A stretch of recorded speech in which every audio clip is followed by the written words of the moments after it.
Hello, and welcome. I found the materials you sent me on Jeju culture and serendipity absolutely fascinating to read. Today, let's dive deep together into how the nature and history of Jeju, and the unexpected discoveries hidden in the lives of its people, all connect to one another. It's time to meet the Jeju that lies beyond the beautiful scenery we all know. Yes, and the materials you sent really make you see Jeju as something far more than just a tourist destination. In its interaction with the environment, you get this sense of unexpected wisdom, of creativity, you know what I mean? And it was captivating to see how that kind of serendipity actually works. From natural patterns to myths to ways of life, this is going to be a journey of tracing those hidden threads of connection. Absolutely. There seems to be another, deeper story hidden beneath the Jeju we usually know.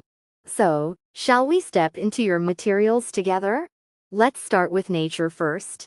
The materials describe Jeju's nature itself as a kind of small universe, and I found the metaphors so striking. The idea that the 360 Urium symbolize the whole year, or that north and south are divided like yin and yang, especially those two courses, the way of water and the way of fire. What meaning do they carry? Yes, that's a great question. According to the materials, the way of water, places like Hallam Park or Chunjayan Falls, symbolizes a mode of thinking that discovers similarities between things and links them together, a kind of analogical reasoning.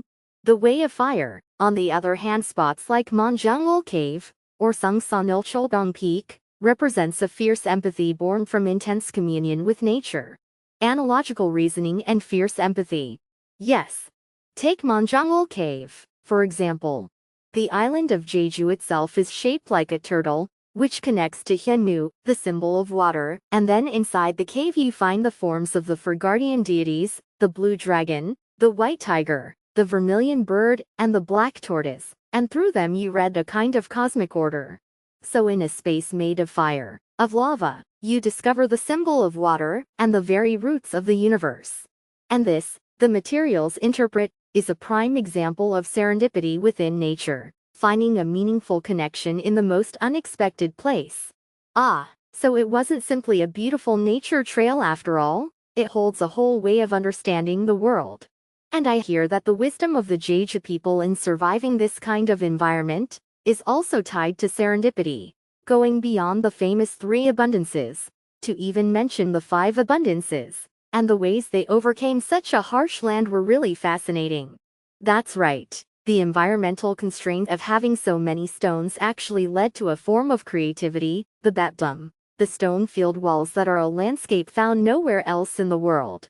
And because it's so windy and prone to drought, there's the practice of using horse manure to enrich the soil, or farming methods like bat biology, where cattle or horses tread the ground so the seeds won't blow away. Bat biology, so there was even something like that? Yes. And then the women, instead of the barren land, went out to the sea and became the strong Hinyo, the diving women, and they devised the daong seal, the pigsty toilet that was also a compost production system. All of these are presented as cases of environmental serendipity, creating unexpected solutions and value out of the difficulties they were given. They turned constraints into opportunities. That's so true.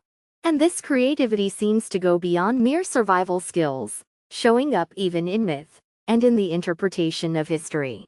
Among your materials, the hypothesis linking Sabak with the 3 clans and the Oninji legend felt genuinely bold to me. How do they connect? Yes, that part is really an attempt to view Jeju's history within the larger framework of East Asian exchange. The materials suggest that some of Sabak's company sent by the first emperor of Qin may have stayed on Jeju and become the founders of the 3 clans, Go, Gu, and Yang, and that later, after Sabak had crossed over to Japan, princesses were sent for these men so they could marry. Something along those lines. So that's quite different from the mainstream reading of history. Yes, indeed. But you can see it as a vision that pursues a kind of historical serendipity, trying to find new points of connection that go beyond the established framework. The Dalharu Bang, too, the claim that they go beyond mere Mongol influence, and could be linked to a worldwide Maitreya faith, is in a similar vein. You could call it an attempt to discover an unexpected, deep historical context within a cultural icon. Fascinating. I was also struck by how the evaluation of the Hinio has changed. Where they were once simply a symbol of a hard life, now they're being reappraised as beings with remarkable management ability. Ah, and there's the interpretation of that expression. Ginoimazim, well, you said it, which to an outside eye might look a bit exclusive, but internally could be an expression of self-respect and solidarity. Exactly.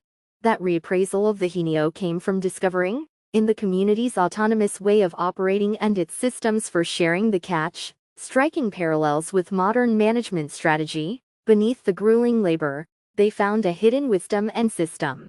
Angino Imasim, likewise, breaks free from a purely negative reading and reveals room to be reinterpreted as a self-determined attitude, aimed at protecting the community's identity.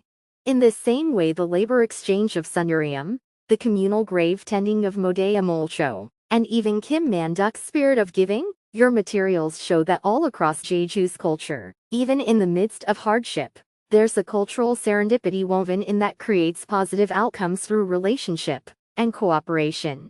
The key, I think, is discovering that distinctive Jeju strength, the refusal to be trapped by given conditions or outside judgments, and the search for new value and new paths from within them. Wow, through the materials you sent today, I really do see Jeju anew. Not simply an island, but a dynamic space where nature, myth, history, and people are endlessly interacting and carrying on a chain of unexpected discoveries. I feel like I've seen a depth hidden within the familiar. Yes, Jeju's serendipity doesn't stay confined to the legacy of the past. In the present, and on into the future as well, it's a potential that will keep being discovered and created in new ways. Nature's patterns, its unique cultural solutions, its hidden historical connections, I believe these will keep broadening the way we understand Jeju. Beyond the stories we've shared today, what other moments of serendipity does Jeju bring to your mind?